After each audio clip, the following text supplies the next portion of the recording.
People think reading a human like a book is some kind of superpower. They imagine mind readers, body language experts, or manipulators who can see through anyone in seconds. But the truth is much simpler and much deeper. Reading a human like a book is not about tricks. It's about awareness. It's about learning to notice what most people ignore. And once you train that awareness, you start to see patterns everywhere. The first thing you need to understand is this: people are always communicating, even when they're silent, even when they think they're hiding something, especially when they think they're hiding something. Words are only one layer, tone is another, body language is another, timing is another, and the real story usually lives in the gap between what someone says and how they say it. For example, someone might say, "I'm fine," but their shoulders drop, their voice gets softer. They avoid eye contact. The word says fine. The body says not fine. Most people only hear the word. If you want to read someone like a book, you listen to the whole sentence, the verbal and the nonverbal. The second principle is emotional congruence. When people are authentic, their emotions, words, and behavior align. When they're not aligned, something feels off. You can't always explain it logically, but you feel it. That feeling is data. If someone laughs at a joke but their eyes don't move, that's data. If someone agrees with you too quickly, that's data. If someone changes their breathing pattern when a certain topic comes up, that's data. Reading people is less about judging and more about collecting small signals over time. One signal alone doesn't mean much, but patterns do. Here's a powerful shift. Stop focusing on what people say they value. Watch what they reward. Watch what they tolerate. Watch what they repeat. Someone might say they care about health, but they consistently choose convenience over discipline. Someone might say they value loyalty, but they speak badly about their friends when they're not around. Actions reveal hierarchy, words reveal intention, and sometimes those two are very different. Another key is understanding baseline behavior.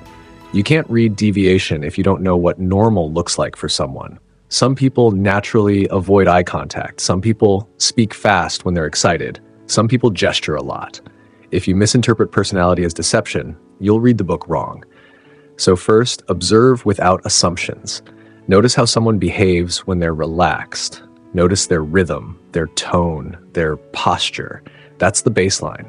Then, when something changes, when their tone tightens, when their posture stiffens, when their energy shifts, that change is meaningful. Context also matters more than most people think. A person who seems quiet in a group might be confident one-on-one. A person who seems dominant at work might be insecure in relationships. If you judge someone in only one environment, you're reading a single page and assuming you know the whole story. To truly read someone, you need to see them in different situations. Pressure reveals one layer. Comfort reveals another. Conflict reveals another. Success reveals another. Attention to how someone handles small frustrations. Do they blame others immediately? Do they withdraw? Do they become sarcastic? Micro-reactions often expose deeper beliefs about control, trust, and responsibility. Another overlooked signal is listening style. When someone listens to you, do they interrupt to tell their own story? Do they wait for their turn to speak? Or do they actually respond to what you said? A person's listening pattern often reveals their level of empathy and self-focus. Also, notice the questions people ask. Curious, open-ended questions usually signal confidence and interest. Defensive or leading questions often signal insecurity or control. The quality of someone's questions tells you how they think. Now let's talk about consistency over time. Anyone can perform for a few hours. Anyone can act kind on a first date, confident in an interview, calm in a short conversation. But consistency is hard to fake. If someone's personality shifts dramatically depending on who they're with, that tells you something. If their values change depending on what benefits them, that tells you something. The real character of a person shows up in repeated behavior, especially when there's no reward attached. Silence is another powerful tool. If you want to read someone better, talk less. Ask a clear question, then be quiet. Most people are uncomfortable with silence. They will fill it. And when they fill it, they often reveal more than they intended. In fact, discomfort is a doorway. When someone feels slightly challenged, slightly unsure, slightly exposed, that's when authentic reactions surface. But here's the most important part. Reading someone like a book requires emotional control within yourself. If you are desperate for approval, you will ignore red flags. If you are afraid of conflict, you will reinterpret warning signs as misunderstandings. If you are projecting your own insecurities, you will see threats where there are none. Your clarity about others depends on your clarity about yourself. This means you need to question your interpretations. Ask yourself, am I observing or am I assuming? Am I reacting to facts or to my own fears? The best human readers are not paranoid. They are calm. They are patient. They don't rush to conclusions. They gather information slowly and adjust their understanding over time.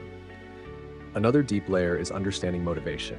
Every behavior serves a need: attention, security, status, control, love, avoidance of pain. If you can identify the need behind someone's behavior, you can predict their patterns. For example, someone who constantly seeks validation might exaggerate stories. Someone who fears abandonment might become overly agreeable. Someone who needs control might resist collaboration. Instead of labeling behavior as good or bad, ask, what need is this serving? When you understand the need, the behavior becomes logical. Micro-expressions and subtle body language can help, but they are not magic. A crossed arm might mean defensiveness, or it might mean the room is cold. A lack of eye contact might mean deception, or it might mean shyness. Never rely on a single sign.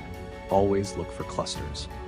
If tone shifts, posture changes, breathing alters, and the topic becomes vague all at once, that cluster is meaningful. Patterns tell stories. Isolated signs mislead.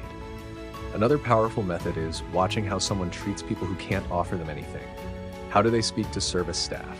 How do they treat someone with less status? How do they behave when they think no one important is watching? Character reveals itself when there is no incentive to impress. Also observe how someone responds to your boundaries. If you say no, do they respect it? Do they push? Do they guilt you? Do they withdraw affection? A person's reaction to your boundary tells you more than their reaction to your compliance. Reading someone like a book also means noticing contradictions. If someone claims to value honesty but becomes defensive when asked simple questions, that's a contradiction. If someone says they want deep connection but avoids vulnerability, that's a contradiction. Contradictions are chapters you shouldn't skip. And yet there's something equally important: compassion. When you learn to read people well, you will see their insecurities, their coping mechanisms, their unspoken fears. You'll see that arrogance often hides insecurity, that anger often hides hurt, that control often hides fear. If you use this skill to manipulate, you become dangerous. If you use it to understand, you become wise. The goal is not to win. The goal is clarity. Over time, you'll notice that the more present you are, the more you see. Most people are distracted by their phones, by their thoughts, by their own internal dialogue. Presence sharpens perception. When you're fully engaged in a conversation, subtle shifts become obvious. Energy changes become noticeable. Emotional undertones become clear. And here's a final truth. You don't read a book by scanning one sentence. You read it page by page. Give people time to reveal themselves. Don't rush intimacy. Don't rush trust. Let behavior repeat. Let patterns form. When someone shows you who they are consistently, believe them. Reading a human like a book is not about suspicion. It's about attention. It's about patience. It's about emotional intelligence. It's about noticing alignment and misalignment, watching actions instead of promises, observing patterns instead of moments, staying calm instead of reactive. And the paradox is this: the better you understand yourself, the easier it becomes to understand others, because when you're no longer trying to control the story, you can finally see it clearly. And once you can truly see it, you don't need tricks, manipulation, or mind games. You just need to pay attention.